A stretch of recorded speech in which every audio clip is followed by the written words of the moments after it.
Hello students, let me start optics of class 12th। आज हम पढ़ने जा रहे हैं ऑप्टिक्स। ऑप्टिक्स होता क्या है, जनरल भाषा में ऑप्टिक्स है क्या।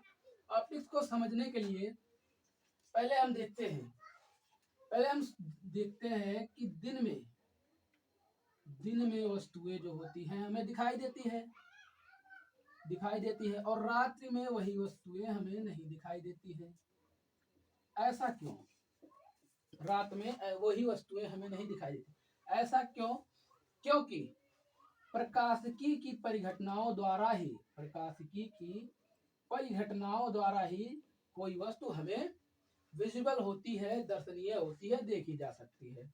जैसे जैसे हुआ रिफ्लेक्शन। क्या हुआ? रिफ्लेक्शन मतलब परावर्तन। परावर्तन और अपवर्तन।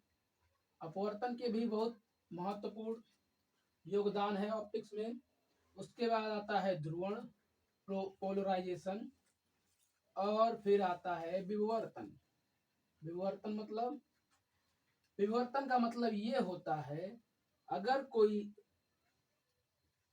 कोई रे चल रही है, लाइट रे सीधी दिशा में चल रही है और वो किसी स्लिट से होकर गुजर रही है, तो उसके कॉर्नर से थोड़ी सी मुड़ी हुई प्रतीत होती है। यही होता है विवर्तन। आइए हम देखते हैं कि ऑप्टिक्स के कितने टाइप्स हैं। ऑप्टिक्स के टाइप्स अब हम देखते हैं। ऑप्टिक्स के टाइप्स, तो ऑप्टिक्स दो टाइप्स के होते हैं। कौन कौन से? दो टाइप्स के। एक हो गया ज्योमेट्रिकल ऑप्टिक्स, मतलब ज्यामितीय प्रकाश की, और दूसरा हो गया वेव ऑप्टिक्स, तरंग प्रकाश की। तो ज्योमेट्रिकल ऑप्टिक्स क्या है और वेव ऑप्टिक्स क्या है, इसको समझने के लिए देखिए, ज्योमेट्रिकल ऑप्टिक्स में हम लाइट को एक सीधी रेखा में चलने वाली किरण के रूप में मानते हैं, जबकि वेव ऑप्टिक्स में हम लाइट को एक सेंसिड्यूल रे कंसीडर करते हैं, जिसका एम्पलीट्यूड बहुत ही स्मॉल होता है, tends to zero. Amplitude tends to zero, और बहुत छोटे छोटे इनका जो होता है एम्पलीट्यूड मिलकर एक सीधी रेखा में गमन का प्रदर्शन करता है। ये होता है ऑप्टिक्स। ये हो गया ज्योमेट्रिकल ऑप्टिक्स। और इसमें हम मेनली पढ़ने वाले हैं ज्योमेट्रिकल ऑप्टिक्स। क्या? Geometrical optics. देखिए, ज्योमेट्रिकल ऑप्टिक्स के पहले, ऑप्टिक्स का पहला जो फिनोमिना है, जो प्रक्रिया है, इसको बोलते हैं रिफ्लेक्शन। रिफ्लेक्शन रिफ्लेक्शन क्या होता है? तो रिफ्लेक्शन एक ऐसा फिनोमिना है जिस जो कोई भी जब कोई भी रे किसी ऑप्क्यू, ट्रांसपेरेंट नहीं, ऑप्क्यू मतलब अपारदर्शी माध्यम से टकराती है। प्रकाश की किरण आके किसी अपारदर्शी माध्यम से टकराती है, तो पुनः उसी मीडियम में लौट जाती है। यही प्रक्रिया क्या कहलाती है? रिफ्लेक्शन या परावर्तन। रिफ्लेक्शन या परावर्तन। और परावर्तन में दो नियम हैं। किसी तल से परावर्तन के दो नियम है। उसमें से पहला तो ये है कि देख लीजिए कि अगर कोई प्रकाश की किरण किसी अपारदर्शी तल से टकराती है, तो पुनः उसी माध्यम में वापस लौट जाने की प्रक्रिया को क्या कहते हैं? परावर्तन। और जो प्रकाश की किरण आती है उसे कहते हैं आपतित किरण या इंसिडेंट रे। जो परावर्तित होती है, जो निकलती है परावर्तन के पश्चात, उसको बोलते हैं या इमर्जेंट रे या निर्गत किरण, ऐसे बोलते हैं। और जो हो इनका जो कटान बिंदु होता है, जहाँ पे ये दोनों एक दूसरे को इंटरसेक्ट करते हैं, उसको कहते हैं, इसको कहते हैं आपतन बिंदु। आपतन बिंदु। और आपतन बिंदु से होकर जाने वाले अभिलंब को यहाँ हम अभिलंब कहेंगे दर्पण पे। इसको n से डिनोट करेंगे। और जो इसका, अब देखो इसमें जो नियम है, उसमें पहला क्या है कि आपतित किरण और परावर्तित किरण अभिलंब के साथ जो कोण बनाती हैं, आपतित किरण और परावर्तित किरण अभिलंब के साथ जो कोण बनाती हैं, वो दोनों बराबर होते हैं। जैसे आपतन कोण बराबर किसके होगा? परावर्तन कोण। आपतन कोण I और परावर्तन कोण R। तो इसमें पहला रूल हमारा क्या हो गया? आपतन कोण I बराबर आपतन कोण R के। ये हो गया रिफ्लेक्शन का पहला रूल, पहला नियम तो ये हुआ। अब दूसरा जो है वो क्या है? जैसा कि आप सभी देख रहे हैं कि आपतित किरण, परावर्तित किरण, अभिलंब और आपतन बिंदु, आपतित किरण इंसिडेंट रे, आपतित किरण, परावर्तित किरण, रिफ्लेक्टिव रे किरण, तथा आपतन बिंदु और आपतन बिंदु पर अभिलंब तीनों एक ही तल में होते हैं।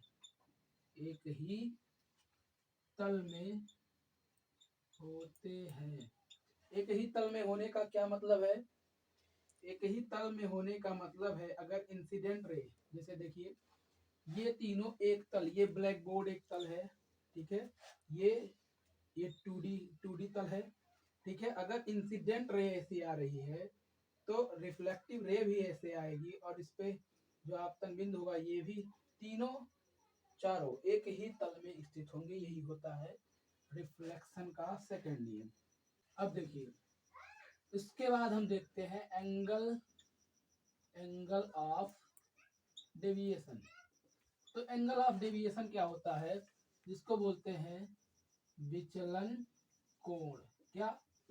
विचलन कोण जैसे कितना विचलित हुए, ठीक है, किसी चेंजेस से। अगर आपके सामने कोई चेंजेस हो रहा है तो उससे आप कितना विचलित हुए, आप पे कितना इफेक्ट पड़ा, वही होता है डेविएशन। डेविएशन मतलब विचलन, ठीक है। तो अगर प्रकाश किसी अपारदर्शी माध्यम से टकराता है और पुनः उसी माध्यम में वापस लौट जाता है, और इस प्रकार परावर्तन की प्रक्रिया होने के पश्चात इंसिडेंट रे और कौन सा? रिफ्लेक्टिव रे, आपतित किरण और परावर्तित किरण, दोनों के बीच जो बना कोण होता है वो कितना? दोनों के बीच जो कोण होता है वो आपस में एक दूसरे के बराबर होता है। अब देखिए डेविएशन क्या होगा? ये आपतित किरण जो है उसको जाना कहाँ था? क्योंकि प्रकाश एक सीधी रेखा में चलती है, इसको जाना था ऐसे, लेकिन गई कैसे? ऐसे। तो देखिए इतना विचलित हुई, ये क्या हो गया? एंगल ऑफ डेविएशन थीटा या लैम्डा, ठीक है, थीटा या लैम्डा बोल सकते हैं। अब देखिए क्या होता है थीटा या लैम्डा, एंगल ऑफ डेविएशन होता क्या है? इसका डेफिनेशन क्या होगा कि परावर्तित किरण और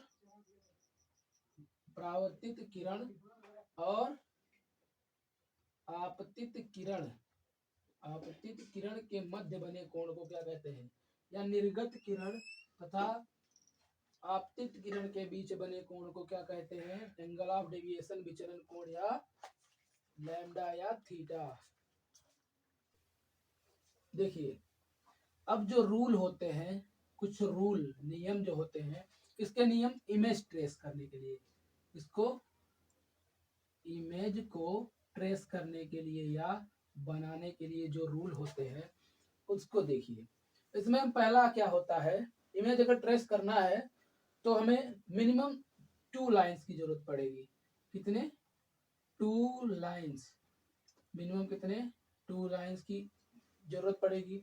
और अगर दूसरा है, अगर हम जिस दिशा में, जिस डायरेक्शन में क्या चल रही है, इंसिडेंट रे या आपतित किरण, इंसिडेंट रे या आपतित किरण चल रही है, उस दिशा में अगर चलते हैं,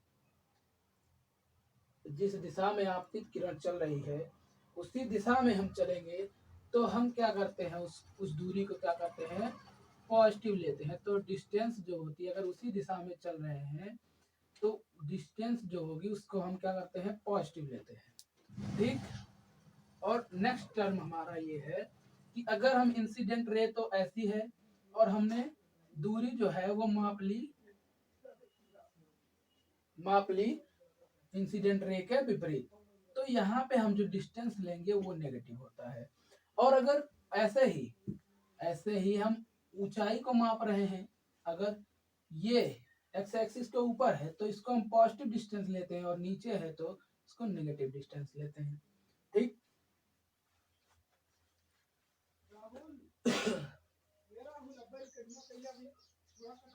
जी हाँ। अब देखिए, अब हम देखते हैं कि किसी इमेज को कैसे ट्रेस किया जाएगा। किसी इमेज को ट्रेस करने के लिए मिनिमम 2 लाइंस की आवश्यकता पड़ती है, इसको ना भूलें। ठीक है, मिनिमम कितने लाइंस की? 2 लाइंस की। अब देखिए, हम किसी प्लेन मिरर से, प्लेन कैसा मिरर? प्लेन मिरर, ऐसा मिरर, प्लेन मिरर, कैसा मिरर? Plane mirror. अब देखिए, यहाँ पे कोई ऑब्जेक्ट ओ रखी है, तो हमें क्या बताया गया था, मिनिमम कितने चीजों की जरूरत पड़ेगी? 2। कितने लाइंस की? कितने लाइंस? 2 लाइंस। यहाँ से एक रे तो हम ऐसे भेज सकते हैं। अगर 90 डिग्री पे कोई चीज आपतित हो रही है, वो भी सिंपल वो प्लेन मिरर पे, तो वो सीधे उसी डायरेक्शन में रिवर्स हो जाएगी। और दूसरा हम ले रहे हैं यहाँ, तो इसका क्या होगा, परावर्तन के पश्चात ये कहाँ चली जाएगी? यहाँ से उस पे। अब हम देखते हैं एंगल ऑफ डेविएशन निकालेंगे कैसे। जैसे कि ये हो गया हमारा कोई अपारदर्शी सरफेस, और इस पे ये हो गया अभिलंब, और जो आपतित किरण है यहाँ से थीटा कोण बना रही है, क्योंकि आपतन कोण बराबर होता है परावर्तन कोण के, तो थीटा, ये भी थीटा हो जाएगा। ऐसे आपतित कोण को यहाँ आगे बढ़ाएंगे तो ये कोण होता है डेविएशन कोण। ये कोण होगा कितना? अब ये निकालते हैं। क्योंकि एक सरल रेखा पे यहाँ कितना कोण बनेगा? एक सरल रेखा पे कितना कोण बनता है? यहाँ टोटल कोण कितना बनेगा? 180। और देखिए कि थीटा और प्लस लैम्डा इक्वल टू 180। इससे संतुष्ट हो? थीटा प्लस थीटा और लैम्डा इक्वल टू 180। शायद समझ में आएगा। अब देखिए, लैम्डा को हम कैसे निकाल सकते हैं? 2 theta plus lambda equal to 180। तो लैम्डा कितना हो जाएगा? 180 माइनस 2 थीटा। ये हो गया लैम्डा का फॉर्मूला। ठीक है, 180 माइनस 2 थीटा। अब देखिए, अगर यहाँ हम थीटा का मान 45 रख दें, 45, तो हमें निकालने में एंगल ऑफ डेविएशन निकालने के लिए कहा जाए तो डेल्टा बराबर कितना हो जाएगा? 180 माइनस 45 टू जा 90 इक्वल टू कितना आ गया? 90 डिग्री। यहाँ पे एंगल ऑफ डेविएशन कितना हो जाएगा? 90 डिग्री। जो हमारी आपतित किरण थी वो कितने एंगल से डेविएट हो गई? 90 डिग्री से डेविएट हो गई। ठीक है, नेक्स्ट है हमारा, जो है ये चली जाएगी आगे ऐसे, और यहाँ पे हम खींच देंगे क्या? एक अभिलंब। ठीक है, अब देखिए, ये जो है, ये यहाँ से ये किरण गई और यहाँ से ये आ रही है, तो इसका जो आगमन बिंदु होगा वो यहाँ पे प्रतीत होगा, और जो वस्तु का इमेज बनेगा, यहाँ बनेगा।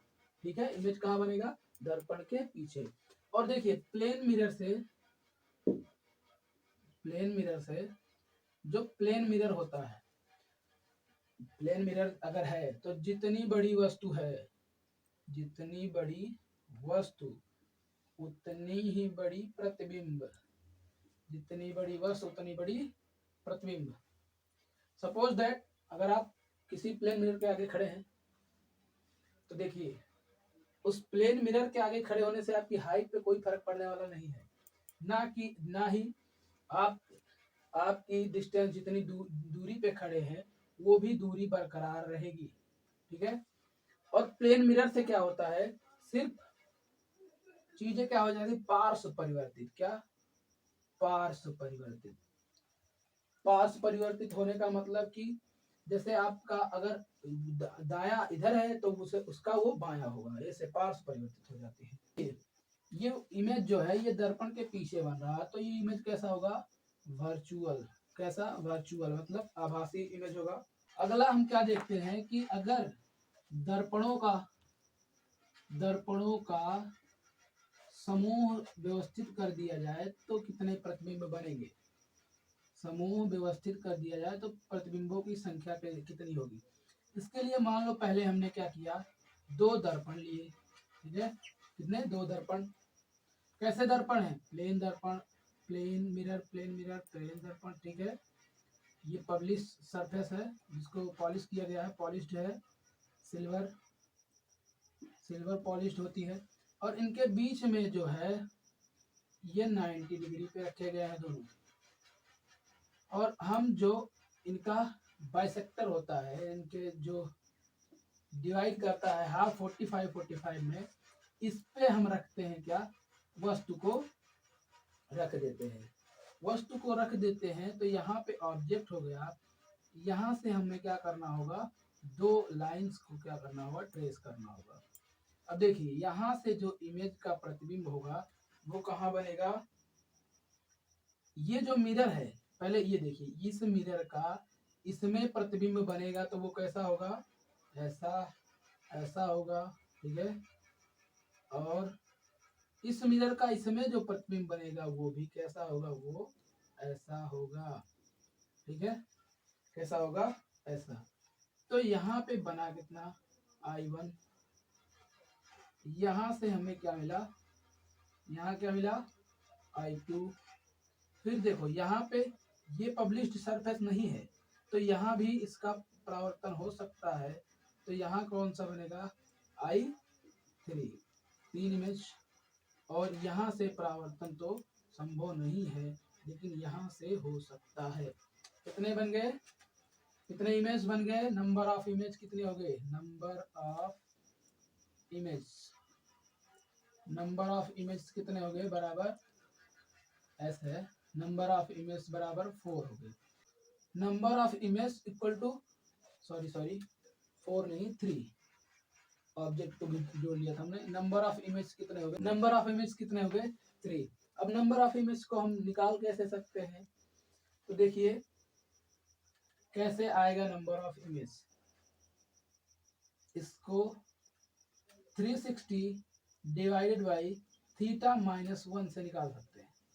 Number of image equal to 360 degree divided by theta minus 1।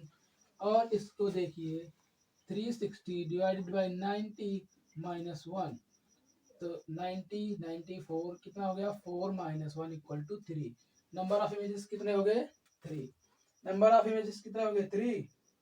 3 number of images. अब सेकंड केस होता है क्या? जब हम इसको बाइसेक्टर पे ना रखे इसको कहीं भी रैंडमली कहीं भी रख सकते हैं, रैंडम रूप से कहीं भी रख सकते हैं। तो अगर हम देखिए जो ऑब्जेक्ट है इसको हम बाइसेक्टर पे ना रखकर कहीं भी रख सकते हैं। मान लीजिए यहाँ पे हमने ऑब्जेक्ट रख दिया तो यहाँ से इसका पहला यहाँ भी और इस दर्पण में भी और यहाँ से इस दर्पण में भी इसका प्रतिबिंब बनेगा। यहाँ पे बना प्रतिबिंब I1 I2 और I3। अब देखिए नंबर ऑफ इमेजेस फिर भी कितने हुए, कितने इमेज, 1 2 3। इस एक्सपेरिमेंट को चाहे तो आप कैसे कर सकते हैं, आपको दो प्लेन मिरर लेना है, उनको 90 डिग्री पे रख देना है, ठीक है, 90 डिग्री पे रख देंगे। अगर हम ऑब्जेक्ट को यहाँ रखते हैं तो हम देखेंगे उस ऑब्जेक्ट के कितने बनेंगे, उस ऑब्जेक्ट के चार, उस ऑब्जेक्ट के 3 इमेज बनेंगे, 4 नहीं सॉरी 3 इमेज बन जाएंगे। अब नेक्स्ट जो है हमारा, नेक्स्ट क्या है, अब नेक्स्ट जो है, अगर हम इनको इन दर्पणों को क्या करें, 120 डिग्री पे रख दें, ठीक है, 120 इनके बीच टोटल कितना है 120, और इसमें इसका प्रतिबिंब जो बनेगा, इस मिरर का प्रतिबिंब इसमें बनेगा और इसका इसमें बना हुआ प्रतिबिंब कुछ इस तरह होगा, ठीक है। अगर हम बाइसेक्टर पे इसके बाइसेक्टर पे कोई भी ऑब्जेक्ट रख दे रहे हैं, फिर भी देखो क्या होगा, यहाँ से जो रे को हम इमरजेंट करेंगे वो यहाँ पे इमेज बनाएगी, ठीक है, और यहाँ से भी रे इमरजेंट होगी जो यहाँ पे इमेज बनाएगी, ठीक है। अब देखिए यहाँ भी रिफ्लेक्शन यहाँ भी हो सकता है और यहाँ भी हो सकता है, तो नंबर ऑफ इमेजेस कितने हो गए, कितने हो गए, नंबर ऑफ इमेजेस कितने हो गए 3, कितने हुए, नंबर ऑफ इमेजेस कितने हो गए, बराबर 3। अब हम कैसे जानेंगे कि नंबर ऑफ इमेजेस, इसमें क्या सूत्र होगा, इसमें क्या फार्मूला होगा नंबर ऑफ इमेजेस का, क्योंकि देखिए इसमें जो नंबर ऑफ इमेजेस का फार्मूला होगा वो नंबर ऑफ इमेजेस, वो फार्मूला क्या होगा, वो फार्मूला होगा 360 डिवाइडेड बाई थीटा।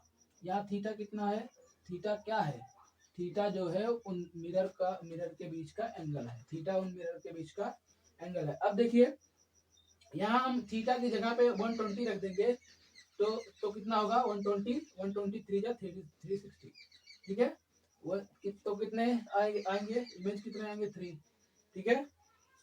अब चूंकि देखिए पिछले में हमारा फार्मूला क्या था, पिछले में हमारा फार्मूला था 360 डिवाइडेड बाई थीटा माइनस 1, ऐसा क्यों, 360 डिवाइडेड बाई थीटा माइनस 1, और इसमें क्या है 360 डिवाइडेड बाई थीटा, इसको हम आगे देखेंगे, ठीक है, इसका पूरा विस्तार से देखेंगे। अब देखिए यहाँ तो हम बाइसेक्टर पे रखे थे, अगर इसी को हम, अब देखिए क्या चल रहा है ना भाई, क्या चल रहा है भाई, फॉग चल रहा है, फॉग, गया जमाना फॉग का।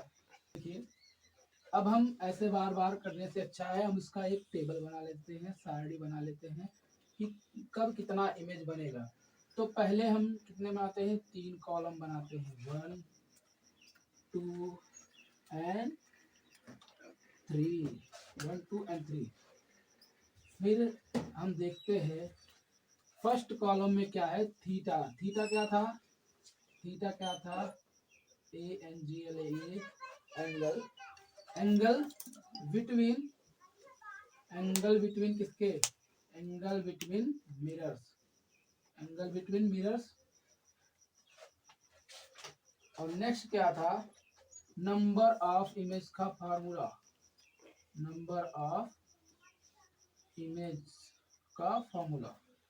और तीसरा है हमारा, अब हम देखते हैं जब 360 divided by theta, 360 divided by theta क्या होगा, इवन होगा, इवन मतलब सम, ठीक है, जब 360 डिवाइडेड बाई थीटा सम होगा तो हमारा नंबर ऑफ इमेजेस का फार्मूला क्या होता है, 360 divided by theta minus 1, 360 divided by theta minus 1 ये हमारा हो गया जब इवन होगा, क्या इवन होगा, ये 360 डिवाइडेड बाई थीटा। और नेक्स्ट हमारा क्या होता है, 360 डिवाइडेड बाई थीटा जब क्या हो, ऑड हो, कैसा ऑड मतलब विषम हो, तो विषम जब होता है तब हमारा फार्मूला क्या होता है, तब भी हमारा फार्मूला यही होता है 360 डिवाइडेड बाई थीटा माइनस 1। लेकिन ये कैसे होना चाहिए, जब ये सिमेट्रिक हो, सिमेट्रिक हो, प्लेसमेंट, रुक जाइए, प्लेसमेंट, प्लेसमेंट जो हो ये सिमेट्रिक होंगे तो ऐसा होगा। और 360 डिवाइडेड बाई थीटा जब ऑड हो, ऑड हो, और जो वो वस्तु है ऑब्जेक्ट हो, ऑब्जेक्ट जो हो वो कहाँ ना रखी हो, वो बाय सेक्टर पे ना रखी हो, बाय सेक्टर पे ना रखी हो, ना रखी हो। तो इसके लिए फार्मूला क्या हो जाता है, 360 divided by theta, number of images का फार्मूला 360 डिवाइडेड बाई थीटा। ठीक है, मिलते हैं अगले लेक्चर में।